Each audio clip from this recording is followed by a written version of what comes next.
মেঠো ইঁদুর ও শহুরে ইঁদুরের গল্প। এক গ্রামে এক মেঠো ইঁদুর বাস করত।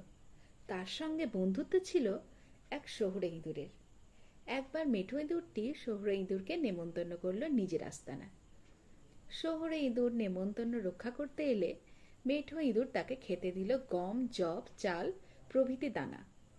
খাবার দেখে শহুরে ইঁদুরের মোটেও মন ভরল না। সে তার বন্ধুকে বলল, হায় বন্ধু, তোমাকে এইসব জিনিস খেয়ে থাকতে হয়? এসব তো খুদে পিঁপড়েদের খাবার।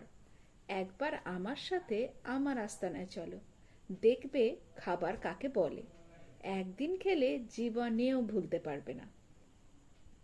শহুরে ইঁদুরের প্রস্তাবে রাজি হয়ে গেল মেঠো ইঁদুর।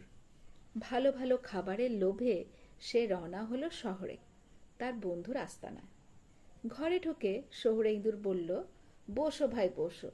তারপর সে মেঠো ইঁদুরকে শিমদানা, মটর দানা, কিশমিশ, কাজু, আখরোট প্রভৃতি দারুণ সব খাবার খেতে দিল।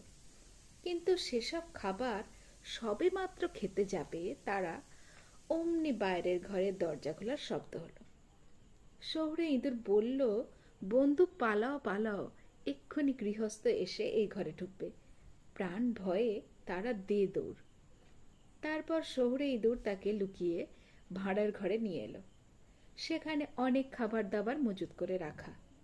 শহুরে ইঁদুর মেঠো ইঁদুরকে বলল, খাও বন্ধু, কত খাবার খাবে খাও। কিন্তু যেই তারা সেই খাবারে মুখ দিতে যাবে, অমনি ভাঁড়ার ঘর খোলার আওয়াজ শোনা গেল। শহুরে ইঁদুর বলল, পরে খাওয়া যাবে ক্ষণ, বন্ধু এখন পালাও, মনে হচ্ছে গৃহস্থ এই ঘরেই ঢুকেছে। খাবার ফেলে আবার ছুট লাগালো তারা।